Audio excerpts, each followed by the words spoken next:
안녕하세요. 당신과 함께하는 심층 탐구 시간입니다. 오늘은 서양 철학사에서 정말 빼놓을 수 없는 인물이죠.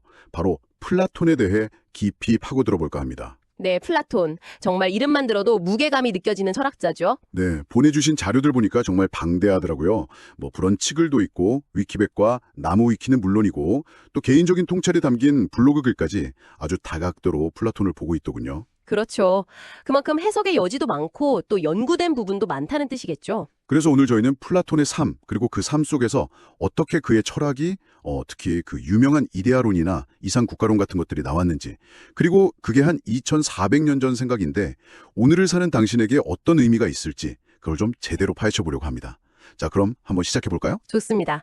플라톤의 위상에 대해서는 시작부터 말씀드려야 할 것 같은데요. 화이트헤드라는 철학자는 이런 말까지 했죠. 서양 철학 2500년은 플라톤에 대한 일련의 각주에 불과하다. 와, 각주라니 대단한 평가네요. 네, 에머슨도 비슷하게 철학은 플라톤이고 플라톤은 철학이다라고 했으니까요. 이게 과장이 아니라 실제로 그의 사상이 형이상학, 정치학, 윤리학, 인식론, 철학의 거의 모든 분야에 그 뿌리를 두고 있다는 겁니다. 그렇군요. 그럼 그 거대한 철학이 어디서 시작됐는지 플라톤 개인의 삶부터 좀 들여다봐야겠네요. 자료 보니까 본명은 아리스토클레스였다고요? 네, 맞아요. 플라톤은 별명인데 넓다는 뜻이라고 하죠. 어깨가 넓었다, 이마가 넓었다, 이런 설들이 있는데 레슬링 선수였다는 얘기도 있더라고요. 그래서 체격이 좋았을 거다. 근데 사실 이런 건 그의 철학이랑은 큰 상관은 없어 보이고요. 아테네 명문 귀족 가문 출신이라는 건 좀 중요해 보이는데요. 네, 배경 자체보다는 그 배경 속에서 어떤 경험을 했는지가 중요하겠죠. 특히 그가 철학자의 길로 들어서게 된 결정적인 계기들, 여러 자료에서 공통적으로 나오는 게 역시 20살 때쯤 만난 소크라테스죠. 네, 그 만남이 정말 운명적이었다고 하죠. 디오니소스 극장 앞에서 만났다거나 플라톤 어머니가 백조 꿈을 꿨다는 이야기도 있던데 이건 좀 설화 같기도 하고요. 그렇죠. 그런 일화보다는 스승 소크라테스의 죽음이 플라톤에게 준 충격, 이게 정말 핵심적인 사건입니다. 맞아요. 자료들에서도 그 부분을 굉장히 강조하더라고요. 젊었을 때는 정치에 대한 야망도 있었다는데 당시 아테네 정치 상황이 너무 혼란스러웠고 또 친척들이 정치적인 이유로 죽기도 하고 네, 펠로폰네소스 전쟁 이후의 혼란기였으니까요. 그러다가 결국 스승인 소크라테스마저 민주정하에서 사형당하는 걸 보면서 정치에 대한 환멸을 느꼈다. 보내주신 노트에도 그게 그의 정치 철학의 결정적이었다 이렇게 쓰여 있었어요. 바로 그 지점입니다. 소크라테스의 죽음은 플라톤에게 단순히 슬픔이나 분노, 이런 감정 차원을 넘어서는 질문을 던진 거죠. 어떻게 다수의 결정이 가장 지혜로운 사람을 죽일 수 있는가? 민주주의에 대한 근본적인 회의감이 들었겠네요. 그렇죠. 단순히 민주주의가 싫다, 이게 아니라 제대로 된 알미나 지혜 없이 다수가 내리는 결정, 즉 주무정치의 위험성을 뼈저리게 익힌 겁니다. 그래서 단순한 정치 참여가 아니라 이상적인 정치 체제는 무엇인가? 진정한 통치자의 자격은 무엇인가? 이런 근본적인 문제에 대해 고민하게 된 거죠. 그런 고민을 안고 아테네를 떠나서 긴 여행을 했다고 나오더라고요. 이집트도 가고 이탈리아 남부에서 피타고라스 학파 사람들하고 교류했던 이야기도 재밌었고요. 네, 특히 피타고라스 학파의 영향은 그의 영혼론이나 수학 중실 하상에서도 좀 엿보이죠. 그렇군요. 그리고 시칠리아에서의 경험은 참 드라마틱해요. 참주 디오니시오스를 설득해서 철인 정치를 한번 해보려고 했던 거잖아요. 이상 정치를 실현해보려다가 오히려 노예로 팔려갈 뻔하고 네, 정말 목숨을 건 시도였죠. 결국 친구의 도움으로 구출되긴 했지만. 이런 경험이 국가 같은 저작에 어떤 영향을 미쳤을까요? 이상과 현실의 괴리 같은 걸 느꼈을까요? 충분히 그랬을 거라고 봅니다. 이상적인 정치 모델을 현실에서 구현하는 게 얼마나 어려운지, 권력자의 무지나 욕심, 또 현실적인 저항 같은 것들을 직접 겪으면서 이상 국가를 위해서는 통치자의 철학적 수련, 그리고 아주 엄격한 교육 시스템이 필수적이구나. 이걸 더 절실하게 깨달았을 가능성이 높죠. 이론만으로는 안 된다는 걸요. 그런 경험을 바탕으로 아테네에 돌아와서 세운 게 바로 그 유명한 아카데미아군요. 기하학을 모르는 자, 들어오지 말라. 이 문구가 아주 인상적인데요. 네, 단순한 수학 지식이라기보다는 논리적이고 이성적인 사고 능력을 그만큼 중시했다는 뜻이겠죠. 어떤 면에서는 최초의 대학이라고도 볼 수 있고요. 그리고 최근에 그 헤르클라네움 파피루스, 그걸 AI로 해독해서 아카데미아 내 정원에 플라톤 무덤이 있었다는 것까지 밝혀졌다는 뉴스는 정말 놀랍더라고요. 기술의 발전이 역사를 밝히네요. 네, 저도 그 소식 듣고 참 흥미로웠습니다. 자, 그럼 이제 본격적으로 플라톤 사상의 핵심으로 들어가 보죠. 많은 자료에서 역시 가장 중요하게 다루는 건 이데아론입니다. 이걸 빼고는 플라톤을 말할 수가 없죠. 그렇죠. 플라톤 철학의 정말 심장부라고 할 수 있습니다. 쉽게 말해서 우리가 눈으로 보고 만지고 느끼는 이 현실 세계 있잖아요. 이건 계속 변하고 뭔가 좀 불완전하다는 거예요. 일종의 그림자 같은 세계라는 거죠. 그림자요? 네. 그리고 이 감각 세계 너머에 영원하고 변하지 않고 완전한 진짜 실제의 세계가 있다. 이게 바로 사물의 본질 혹은 원형이라고 할 수 있는 이데아라는 겁니다. 이 개념이 처음 들으면 사실 좀 붕 뜨는 느낌이 들 수도 있을 것 같아요. 보내주신 자료 중에 삼각형이나 나무 예시가 있었는데 그걸로 좀 더 설명해 주시면 이해가 쉬울 것 같아요. 네. 좋은 예시입니다. 우리가 종이에 삼각형을 그린다고 생각해 보세요. 아무리 자를 대고 정성껏 그려도 완벽하게 고든 선이나 완벽한 60도짜리 정삼각형을 그릴 수 있을까요? 현실적으로는 불가능하죠. 미세한 오차는 있을 테니까요. 그렇죠. 하지만 우리는 머릿속으로는 완벽한 삼각형, 그러니까 삼각형의 정의에 딱 들어맞는 그런 이상적인 삼각형을 생각할 수 있잖아요. 이게 바로 삼각형의 이데아 또는 삼각형 자체인 겁니다. 현실에서 우리가 보는 온갖 삐뚤빼뚤한 삼각형들은 다 이 완벽한 삼각형의 이데아를 어설프게 흉내내고 있는 거라는 거죠. 아하, 그럼 나무도 마찬가지겠네요. 세상에는 소나무, 벚나무, 엄청 다양한 나무들이 있는데 그걸 다 나무라고 부르는 건 나무의 이데아가 있기 때문이라는 건가요? 정확합니다. 그 개별 나무들이 가지는 공통적이면서도 본질적인 특성, 나무다움이라고 할까요? 그게 바로 나무의 이데아인 거죠. 플라톤은 이런 이데아말로 진짜 변하지 않는 실제라고 본 겁니다. 현실의 나무들은 태어나고 자라고 죽고 변하지만 나무의 이데아 자체는 영원하다는 거죠. 그럼 그 진짜 실제라는 이데아는 눈에 보이지도 않는데 어떻게 알 수 있는 거죠? 혹시 특별한 능력이 필요한 건가요? 자료에 상기설, 어려운 말로 아남네시스라는 게 나오던데요. 네, 바로 그겁니다. 플라톤은 우리가 이데아를 새롭게 배워서 아는 게 아니라고 봤어요. 오히려 기억해낸다고 설명합니다. 이게 상기설이에요. 기억해낸다고요? 뭘요? 우리의 영혼이 원래 이 육체를 입기 전에는 이데아의 세계에 살면서 모든 이데아를 직접 봤다는 거예요. 영혼이 원래 알았다. 그렇죠. 그런데 영혼이 이 육체라는, 플라톤은 약간 감옥처럼 생각했는데 이 육체에 깃들면서 그 기억을 싹 잊어버렸다는 겁니다. 그래서 우리가 살면서 뭔가를 배우거나 깨닫는 건 사실은 잊어버렸던 그 이데아를 다시 떠올리는 과정이라는 거죠. 예를 들면요? 우리가 아주 어릴 때 처음 보는 물건 두 개를 보고 이게 같다 혹은 다르다 이렇게 판단할 수 있잖아요. 네, 그렇죠. 그게 가능한 이유가 우리 영혼이 이미 같음 자체, 다름 자체라는 이데아를 알고 있었기 때문이라는 겁니다. 감각적인 경험, 그러니까 눈으로 본 그 두 물건은 그냥 그 기억을 다시 끄집어내는 방아쇠 역할을 할 뿐이라는 거죠. 그래서 영혼 불멸이나 윤회 이야기도 같이 나오는 거군요. 영혼이 육체 이전에 존재했고 육체가 없어져도 계속 존재한다는 게 전제가 되어야 상기설이 성립하니까요. 네, 맞습니다.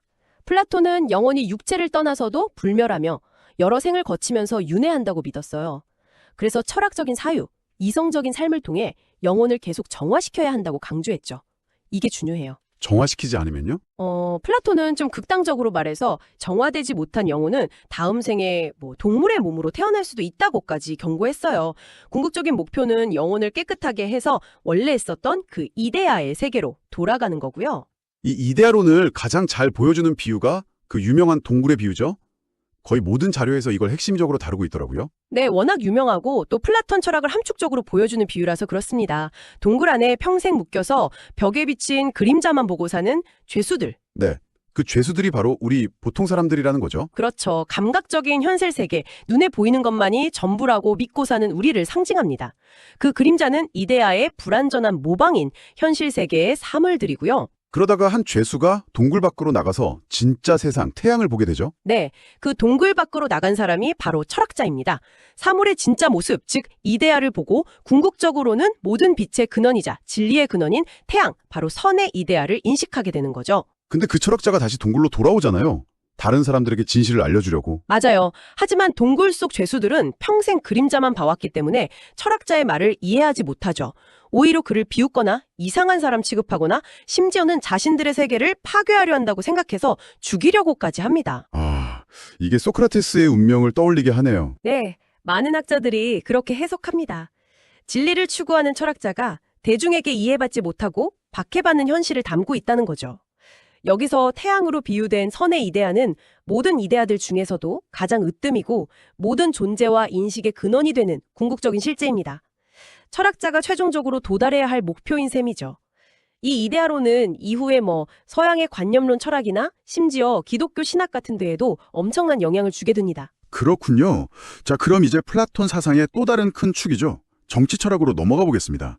아까 잠깐 이야기했지만 스승의 죽음이나 당시 아테네의 혼란 상황이 플라톤으로 하여금 이상적인 국가란 무엇인가를 고민하게 만들었다고 하셨잖아요. 보내주신 자료들을 보면 역시 국가, 폴리테이아라는 책이 핵심이더라고요. 네, 국가는 정말 대작이죠. 정의, 저스티스란 무엇인가? 이 질문에서 시작해서 이상적인 국가 모델인 칼리폴리스의 청사진을 제시합니다. 여기서 아주 중요한 연결고리가 나오는데 바로 개인의 영혼과 국가 구조가 비슷하다는 거예요. 아, 그 유명한 영혼 3분설 말씀이시죠? 자료 보니까 영혼이 세 부분으로 나뉜다고 하던데요. 이성, 기계, 욕망. 맞습니다. 이성, 로기스테커는 진리를 탐구하고 지혜를 추구하는 부분이고요. 기계, 딸모이데스는 명예나 용기, 분노 같은 감정과 관련된 부분, 그리고 욕망, 에피트메티커는 식욕, 성욕 같은 육체적인 욕구와 관련된 부분입니다. 네. 플라톤은 이 세 부분이 조화를 이루어야 개인의 영혼이 정의롭다고 봤어요. 특히 이성이 기계의 도움을 받아서 욕망을 잘 통제하고 다스리는 상태, 그게 바로 정의로운 영혼이라는 거죠. 각 부분의 덕목도 연결되겠네요. 이성은 지혜, 기계는 용기, 욕망은 절제, 이렇게요. 정확합니다. 지혜, 용기, 절제. 이 세 가지 덕이 조화를 이룰 때 개인에게서 정의라는 최고의 덕이 실현된다고 본 거죠. 아하, 그럼 이 영혼의 세 부분이 그대로 국가의 계급 구조로 연결되는 거군요. 보내주신 노트에 철인 통치자, 수호자, 생산자 계급 얘기가 딱 있었는데 이게 각각 영혼의 이성, 기계, 욕망에 딱 대응되는 거네요. 네, 바로 그겁니다. 플라톤이 생각한 이상국가는 이 영혼 3분설 모델을 국가 차원으로 확대한 거예요. 지혜로운 철인 통치자 계급이 머리, 즉 이성에 해당해서 국가 전체를 올바르게 이끌어야 하고요. 네. 용맹한 수호자 계급, 그러니까 군인들이죠. 이들이 가슴, 즉 기계에 해당해서 국가를 방어하고 통치자의 지시를 따라야 합니다. 마지막으로 생산자 계급, 농민이나 상인 같은 사람들이 배, 즉 욕망에 해당하는데 이들은 각자의 생업에 충실하면서 절제의 미덕을 지켜야 하고요. 그렇게 각 계급이 자기 역할에 충실하고 조화를 이룰 때 국가 전체가 정의로워진다, 이런 구조군요. 그렇죠. 이게 플라톤이 생각한 이상국가, 칼리폴리스의 핵심 구조입니다. 그 중에서도 역시 가장 핵심적이고 또 어떻게 보면 가장 논쟁적인 부분이 철인 통치, 필로소피킹 개념 같아요. 왜 다른 사람도 아니고 꼭 철학자가 통치해야 한다고 주장했을까요? 단순히 똑똑해서는 아닐 것 같은데요. 네, 중요한 질문입니다. 플라톤에게 철학자는 그냥 지식이 많은 사람이 아니에요. 이데아의 세계, 특히 모든 것의 근원인 선의 이데아를 인식할 수 있는 거의 유일한 사람입니다. 아, 진짜 좋은 게 뭔지 아는 사람. 그렇죠. 무엇이 참으로 좋고 옳고 아름다운지를 아는 사람이기 때문에 국가를 가장 올바른 방향으로 이끌 수 있다는 겁니다. 그래서 플라톤은 통치자가 되기 위한 교육 과정을 엄청나게 길고 엄격하게 설정했어요. 어릴 때부터 체육, 음악 교육은 기본이고 수십 년 동안 수학, 기하학, 천문학, 그리고 최종적으로는 철학의 정수인 변증법까지 익혀야 해요. 거기다 현실 경험까지 쌓아야 비로소 통치할 자격이 생긴다고 봤죠. 와, 거의 평생을 공부하고 수련해야 가능하겠네요. 네, 그만큼 통치자의 지혜와 덕성을 중요하게 생각한 거죠. 그런데 국가를 보면 좀 충격적인 주장들도 많더라고요. 예를 들어 통치자랑 수호자 계급은 사유재산이나 가족을 공유해야 한다. 네, 그렇죠. 처자식 공유제라고도 하죠. 그리고 우생학적인 관점에서 인구를 통제해야 한다거나 심지어 호메로스 같은 대단한 시인의 작품도 내용이 안 좋으면 검열해야 한다. 이런 내용들이 자료에 있어서 솔직히 좀 놀랬어요. 이건 대체 왜 그런 주장을 한 걸까요? 네, 그 부분들이 현대적인 관점에서 보면 가장 비판받는 지점들이죠. 플라톤의 의도는 아마도 통치 계급이 사적인 욕심이나 자기 자식만 챙기는 그런 혈연 같은 거에 얽매이지 않게 하려는 거였을 겁니다. 오직 국가 전체의 좋음, 즉 공공선과 정의만을 생각하도록 만들려는 극단적인 장치였던 거죠. 아, 사리사욕을 아예 원천 봉쇄하겠다. 그렇죠. 재산과 가족을 공유하면 질투나 분쟁의 소지도 줄어들고 모든 아이들을 내 아이처럼 여기게 될 거라고 생각했던 것 같아요. 예술 검열 같은 경우도 모방적인 예술이 사람들의 감정을 자극해서 이성적인 판단을 흐리게 만들고 특히 젊은이들에게 나쁜 영향을 줄 수 있다고 봤기 때문이고요. 듣고 보니 의도는 알겠는데 결과적으로는 좀 무서운 사회가 될 수도 있겠다는 생각이 드네요. 네, 그래서 칼 포퍼 같은 20세기 철학자는 플라톤을 강하게 비판했죠. 개인의 자유를 억압하고 전체주의로 나아갈 수 있는 위험한 사상이라고요. 열린 사회의 적이라고까지 불렀으니까요. 네, 그 내용도 보내주신 자료에 있었어요. 엘리트주의적이고 전체주의적이라는 비판이 꾸준히 있다는 거. 맞습니다. 플라톤의 이상 국가론은 분명 그런 비판에서 자유로울 수 없어요. 국가 전체의 조화나 질서를 개인의 자유보다 우선시하고 소수의 철인 엘리트가 통치하는 것을 정당화하니까요. 다만 플라톤 자신도 말년에 쓴 법률 같은 책에서는 국가에서 제시했던 이상보다는 좀 더 현실적인 대안을 모색하기도 합니다. 아, 좀 달라지나요? 네. 예를 들어 완벽한 철인 통치자를 찾는 게 현실적으로 어렵다면 차선책으로 잘 만들어진 법에 의한 통치가 더 현실적일 수 있다고 보거나 여러 정치체제의 장점을 섞는 혼합 정체 같은 걸 이야기하기도 하죠. 하지만 그럼에도 불구하고 통치에는 철학적인 지혜가 근본적으로 중요하다는 생각 자체는 변하지 않았습니다. 아, 그리고 그 유명한 말 있잖아요. 정치를 외면한 가장 큰 대가는 가장 저질스러운 자들에게 지배당하는 것이다. 이것도 플라톤이 했다고 알려져 있는데 이것도 그냥 투표 잘하자 이런 뜻이 아니라 네, 원을 맥락을 보면 조금 다릅니다. 그 말은 사실 지혜를 갖춘 철학자들이 현실 정치의 더러움이나 어려움 때문에 정치 참여를 꺼리는 것을 경계하면서 한 말에 더 가까워요. 당신 같은 똑똑한 사람들이 정치를 외면하면 결국 수준 낮은 사람들이 정치를 하게 되고 그 피해는 고스란히 모두에게 돌아온다. 뭐 이런 경고였던 거죠. 아, 그런 깊은 뜻이 있었군요. 단순히 정치 참여 동료 구호가 아니었네요. 그렇죠. 철학자의 사회적 책무를 강조한 말이라고 볼 수 있습니다. 자, 이렇게 플라톤의 삶과 그의 핵심 사상인 이데아론, 영원 삼분설, 그리고 정치 철학까지 쭉 훑어봤는데요. 솔직히 2400년 전 철학자의 생각이 지금 우리에게도 의미가 있을까? 이런 질문이 들기도 하거든요. 네, 충분히 그런 질문을 할 수 있죠. 그런데 당신이 보내주신 한 블로그 글을 보니까 정치, 교육, 예술, 과학, 도덕, 거의 모든 영역에서 플라톤의 이상주의적인 문제 제기가 여전히 유효하다 이렇게 분석하고 있더라고요. 어떤 점에서 유효하다고 보던가요? 예를 들어 정치에서는 이상적인 리더가 갖춰야 할 덕목이 뭔지 계속 고민하게 만들고 교육에서는 단순히 지식 전달이 아니라 비판적 사고 능력을 키우는 게 왜 중요한지를 보여주고 또 예술이나 과학 분야에서도 현실 너머의 어떤 이상적인 모델이나 원리를 추구하게 하는 동기를 부여한다는 거죠. 도덕적으로도 정의나 평등 같은 이상적인 가치를 계속 생각하게 하고요. 네, 분명 그런 측면이 있습니다. 플라톤이 던졌던 아주 근본적인 질문들 있잖아요. 좋은 삶이란 무엇인가? 정의로운 사회는 어떤 모습인가? 우리가 진짜 추구해야 할 가치는 뭔가? 이런 질문들은 사실 시대가 아무리 변해도 계속 유효하죠. 우리에게 끊임없이 생각할 거리를 던져줍니다. 네. 하지만 동시에 플라톤 사상이 가진 한계점도 분명히 봐야 합니다. 아까 이야기 나왔던 것처럼 현실을 좀 경시하는 듯한 지나친 이상주의, 또 절대적인 진리가 존재한다는 그의 생각이 현대의 다원주의나 상대주의적인 관점과는 좀 충돌하는 부분도 있고요. 그렇죠. 그리고 엘리트주의나 전체주의로 해석될 수 있는 위험성도 무시할 수 없고요. 맞습니다. 그런 비판적인 관점도 함께 가져가야 플라톤을 제대로 이해하는 거겠죠. 정말 장점과 단점, 빛과 그림자를 모두 가진 거대한 사상체계라는 생각이 드네요. 그럼에도 불구하고 플라톤 철학은 우리한테 계속 질문을 던지는 것 같아요. 그냥 눈앞에 보이는 현실, 이 감각적인 것에 만족하고 살 거냐? 아니면 그 너머에 있는 더 본질적이고 이상적인 가치를 향해서 나아갈 거냐? 이런 질문 말이죠. 네, 바로 그 점이 플라톤 철학이 오늘날까지도 생명력을 가지는 이유라고 생각합니다. 우리를 끊임없이 더 나은 것을 향해 사유하게 만드는 힘이죠. 오늘 저희는 플라톤이라는 정말 거대한 산맥을 한번 넘어가 본 것 같습니다. 그의 격적인 삶이 어떻게 깊은 철학으로 이어졌는지, 또 세상을 보는 아주 근본적인 틀을 제시했던 이데아론과 영혼론, 그리고 많은 논쟁거리를 남겼지만 깊은 성찰이 담긴 정치 철학까지 서양 지성사에 그가 담긴 발자국이 얼마나 큰지 다시 한번 느낄 수 있었습니다. 정말 방대한 여정이었네요. 네, 플라톤을 탐구한다는 건 어떻게 보면 서양 철학, 더 나아가서는 서양 문명 전체의 뿌리를 찾아가는 여정과도 같아요. 그가 고민했던 문제들이 놀랍게도 지금 우리가 겪는 문제들과도 맞닿아 있는 부분들이 많거든요. 플라톤의 해답이 꼭 정답은 아닐지라도 그가 던진 질문 자체는 여전히 우리를 깊은 생각으로 이끌죠. 마지막으로 청취자분들께 이런 질문을 한번 던져보면 어떨까 싶어요.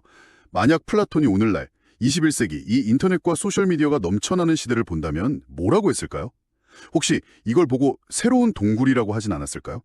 아, 흥미로운 질문이네요. 우리가 매일같이 스마트폰 화면으로 보고 좋아요를 누르고 공유하는 그 수많은 정보와 이미지들이 혹시 플라톤이 말한 동굴벽에 비친 그림자는 아닐지, 우리가 진짜라고 믿는 것들이 사실은 조작되거나 왜곡된 그림자는 아닌지 한 번쯤 스스로에게 물어볼 만한 질문인 것 같습니다. 네, 곱씹어 볼 만한 질문입니다.